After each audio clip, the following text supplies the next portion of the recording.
నమస్తే. ఎన్నో ఆధ్యాత్మిక కార్యక్రమాలు మన ఛానల్‌లో ప్రసారమవుతూ ఉంటాయి.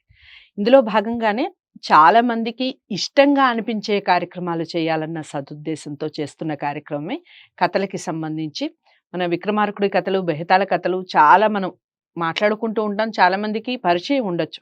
కాకపోతే ఈ తరం పిల్లలకి అంతగా తెలియకపోవచ్చు. కథ ఏ విధంగా ఉంటుంది? అసలు ఎక్కడ మొదలైంది? ఎలా మొదలైంది? ఈ విషయాలన్నీ మొదటి నుంచి మొదలుపెట్టి కథల రూపంలో చెప్తూ ఉన్నాం. ఎక్కడ మీరు వీడియో మిస్ అయినా కూడా దాని నెక్స్ట్ పార్ట్ అనేది సరిగా అర్థం కాదు.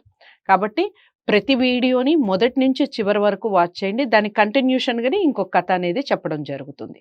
దీన్ని గమనించాలి. ఇక కథలు ఎవరు చెప్తున్నారు అంటే మీరు వీడియోస్ వాచ్ చేస్తే అందరికీ సుపరిచితులే గౌరీశంకర్ గారు. గతంలో చాలా కార్యక్రమాలు మన సాహిత్యం మీద చేశాము. పండగల మీద చేసాం కార్యక్రమాలు. ఇప్పుడు కథలకు సంబంధించి ఒక సీరీస్‌లా చేస్తూ ఉన్నాం. మళ్ళీ చెప్తున్నాను, ఎక్కడ మిస్ కాకండి. వీడియో ఎక్కడ మిస్ అయినా మీరు ఖచ్చితంగా కథని మిస్ అవుతారు. ఆ ఫ్లో మిస్ అవుతుంది. మీకు అర్థం కాదు. నమస్కారం గౌరీశంకర్. నమస్కారం అండి. ఈరోజు ఏ కథ చెప్పబోతున్నారు? ఎలాంటి కథ? ఎలాంటి అర్థాన్నిచ్చే కథ చెప్పండి? తప్పకుండా. మనం గతంలో మొదలుపెట్టాం. ఇది భట్టి విక్రమార్క కథలుగా, అవును. హ్మ్. తర్వాత బొమ్మలు చెప్పిన బొమ్మలు కథలుగా, చెప్పిన కథలు. హ్మ్. తర్వాత భేతాళ కథలుగా, ఇలా హ్మ్. రకరకాల పేర్లతో మన భారతీయ సాహిత్యంలో అనేక రకాల భాషల్లో ఇవి ప్రాచుర్యంలో ఉన్నాయి. హ్మ్. హ్మ్. ప్రజలకి చాలా ప్రసిద్ధమైనటువంటివి, చాలా పురాతనమైనటువంటివి. హ్మ్. అయితే తెలుగుకు సంబంధించి దీనికి సంబంధించినటువంటి అనేక కావ్యాలు, గ్రంథాలు, వచనాలు చాలా వచ్చాయి. అయితే దీని కథ ఎలా మొదలవుతుందనేది మనం చెప్పుకున్నాం. హ్మ్. భోజ మహారాజు అవును. ఆయనకు ఒక రోజు ఒక అద్భుతమైనటువంటి సింహాసనం లభిస్తుంది. అవును.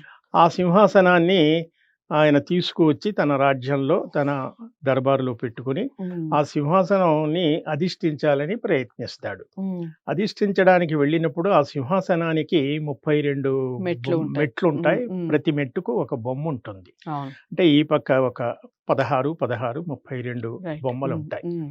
ఆ సింహాసనం అంత సామాన్యమైనటువంటిది కాదు. హ్మ్. కాబట్టి భోజరాజుకు ఆ సంగతి తెలియక ఆ సింహాసనాన్ని అధిరోహించి దానిపైన కూర్చుని రాజ్యాన్ని పరిపాలించాలి అనే ఒక కోరికతో హ్మ్. దాన్ని అధిష్ఠించడానికి, ఆ సింహాసనాన్ని అధిరోహించడానికి ప్రయత్నిస్తాడు. హ్మ్. హ్మ్. అలా ప్రయత్నించే భాగంలో మొదటి మెట్టు ఎక్కగానే హ్మ్. ఆ మొదటి మెట్టు పైన ఉన్నటువంటి మామూలుగా మనం బొమ్మ అంటాం గానీ హ్మ్. దాన్ని మామూలు గ్రాంథిక భాషలో చెప్పాలంటే సాలభంజిక.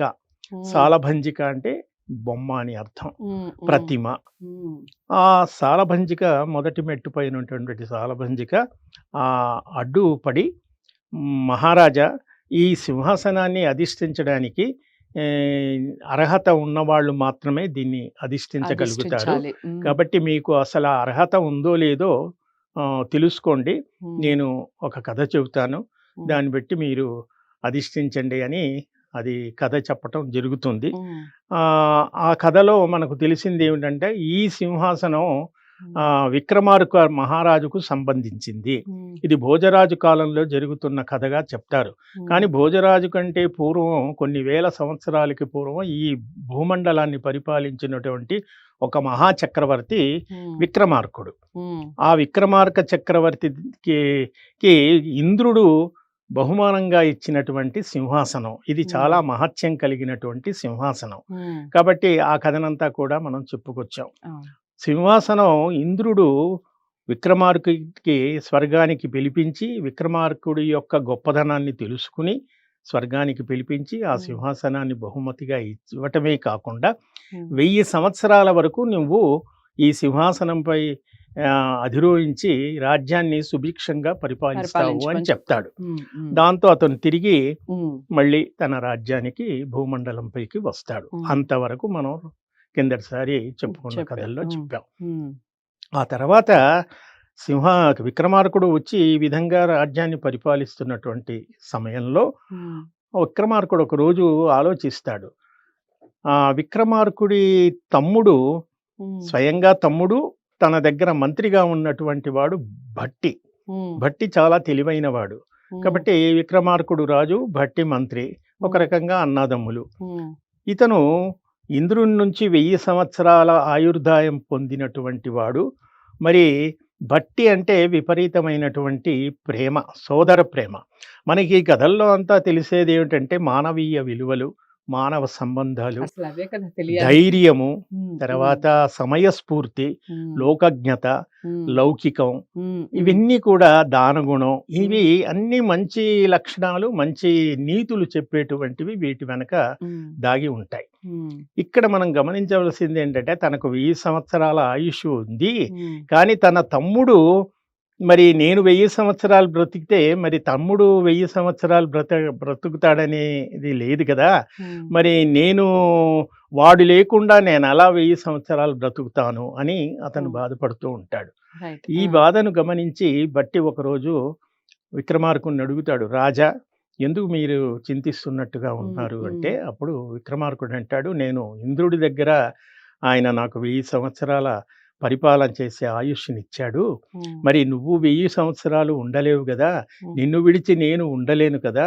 కాబట్టి ఏమిటి దీనికి సమస్యకి పరిష్కారం అని ఆయన తనలో తాను నలిగిపోతూ ఉంటాడు. హ్మ్. బట్టి అంటాడు, అదేముందిలే, నేను వెళ్ళి కాళికాదేవి తపస్సు చేసి ఈ కథలన్నీ ఎలా ఉంటాయంటే ఒక ఫ్యాంటసీ లాంటివి. హ్మ్. మనకు ఆహ్, ఆహ్, కామిక్స్‌లో వీటిలో 'స్పైడర్ మ్యాను', 'టార్జను' అవునవును. ఇలాంటివన్నీ అవును. ఉంటాయి. అలాంటివి బేతాళ కథలు అలాగే హ్మ్. అనిపిస్తాయి. హ్మ్. అదొక సాహసం, అదొక అద్భుతం. హ్మ్. ఆ రకంగా ఇతను కాళికాదేవి దగ్గర వెళ్ళి నేను అడవిలో ఆ ఆలయం దగ్గరికెళ్ళి తపస్సు చేసుకొని, హ్మ్. అమ్మవారిని ప్రత్యక్షం చేసుకొని నేను కూడా ఆయుస్సును హ్మ్. పొందుతాను అని చెప్పటం జరుగుతుంది.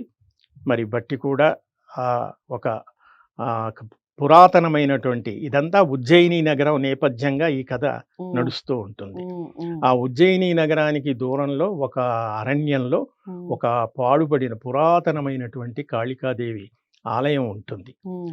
ఆ ఆలయం దగ్గరలోకి వెళ్ళి అక్కడ భట్టి చాలా ఘోరమైనటువంటి తపస్సు 6 నెలల పాటు తపస్సు చేస్తాడు. హ్మ్. అతని తపస్సుకు సంతోషించినటువంటి ఆ కాళికాదేవి ప్రత్యక్షమై హ్మ్. ఏం కావాలి అని కోరుకోమని అడుగుతుంది. హ్మ్. దానికి బట్టి నాకు ఇలా మా అన్నగారికి 1000 ఏళ్ల ఆయుష్షు ఆయుష్షు ఉంది. ఉంది. హ్మ్. నేను కూడా ఆయనతో కలిసి జీవించాలి. హ్మ్. కాబట్టి నాకు కూడా ఆ రకంగా 1000 ఏళ్ల ఆయుస్సును ప్రసాదించు అనంటే, హ్మ్. అప్పుడు ఆ అమ్మవారు అంటుంది, విక్రమార్కుడి దైవాంశ సంభూతుడని అతని జాతకం అంతా వేరుగా ఉంది గాబట్టి అతను హ్మ్. స్వర్గానికి హ్మ్. వెళ్ళటం, ఇంద్రుడిని కలవటం జరిగింది. హ్మ్. కానీ భట్టి విషయం అలా కాదు. ఇతను హ్మ్. మామూలు మానవ మాత్రుడుగానే మనకు ఆ పాత్ర కనబడుతుంది. హుహు. కాబట్టి కాళికాదేవి అంటుంది, అది అందరికీ సాధ్యమయ్యేటువంటి విషయం కాదు.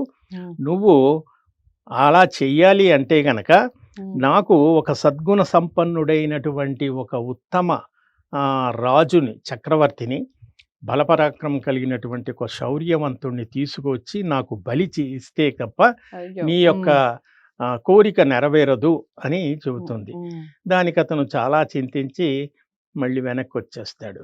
అతను బాధపడుతూ ఉంటాడు. హ్మ్. అప్పుడు అన్నగారు తమ్ముడి బాధను చూస్తాడు. ఇంతకుముందు తమ్ముడు అన్నగారి బాధను చూసి ఈ రకంగా వెళ్ళాడు. ఇప్పుడు అన్నగారు తమ్ముడి బాధను చూసి దేనికి నువ్వు ఈ విధంగా చింతిస్తున్నావంటే ఇతను జరిగినదంతా కూడా చెప్తాడు. హ్మ్. నేను ఈ రకంగా అమ్మవారిని అడిగితే ఒక ఉత్తమ ఆహ్, గుణసంపన్నుడైనటువంటి రాజును నాకు బలి ఇస్తే నేను హ్మ్. నీ కోరిక నెరవేరుతుందన్నారు. అంటే అప్పుడు విక్రమార్కుడు అంటాడు, హ్మ్. నేనున్నాను కదా! ఎవరో ఎందుకు, నేనొస్తాను. నన్ను బలి ఇవ్వు అంటాడు. హ్మ్. అదేమిటి నిన్ను నేను బలి ఇవ్వటం ఏమిటి? అని ఇతనికేమిటి, ఇంద్రుడు 1000 సంవత్సరాల ఆయుర్దాయం ఇచ్చాడు. హ్మ్. కాబట్టి కాళికాదేవి అడిగింది అన్ని లక్షణాలు కలిగినటువంటి భూమండలం పైన ఉన్న రాజు కావాలి అంది. హ్మ్. ఆ రాజు ఇతనొక్కడే. హ్మ్. కాబట్టి ఇతన్ని నేను బలి ఇస్తే హ్మ్. ఇతను మళ్ళీ తిరిగి సజీవుడవుతాడు హ్మ్. అనే ఒక నమ్మకంతో హ్మ్. విక్రమార్కుడిని తీసుకొని అన్నదమ్ములిద్దరూ వెళ్ళి హ్మ్. ఆ కాళికాదేవి ఆలయంలోకెళ్ళి ఆ విక్రమార్కుడిని హ్మ్. తలను నరికి ఆ అమ్మవారికి బలిస్తాడు. హ్మ్. అప్పుడు అమ్మవారు ప్రత్యక్షమయ్యి మరి వీళ్ళ యొక్క నిజాయితీని తెలుసుకొని హ్మ్. అప్పుడు ఆయనకి 2000 సంవత్సరాల ఆయుష్షునిస్తుంది. ఎవరు? బట్టికి. భట్టికి. హ్మ్. ఇతన్ని మళ్ళీ తిరిగి సజీవుడిని చేస్తుంది. ఎందుకంటే ఇంద్రుడి యొక్క వరం ఉంది వరం ఉంది కాబట్టి కాబట్టి. చావే లేదు.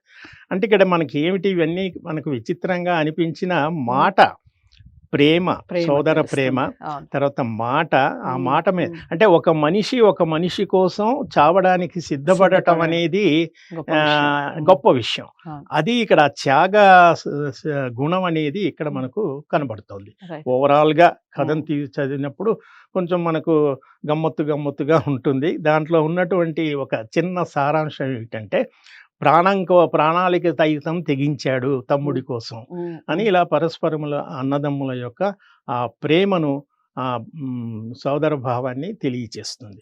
ఈ రకంగా 200 సంవత్సరాల ఆయుష్ను పొంది తిరిగి వీళ్ళొచ్చేస్తారు. మళ్ళీ ఇక్కడ ఒక చిన్న సమస్య మొదలవుతుంది.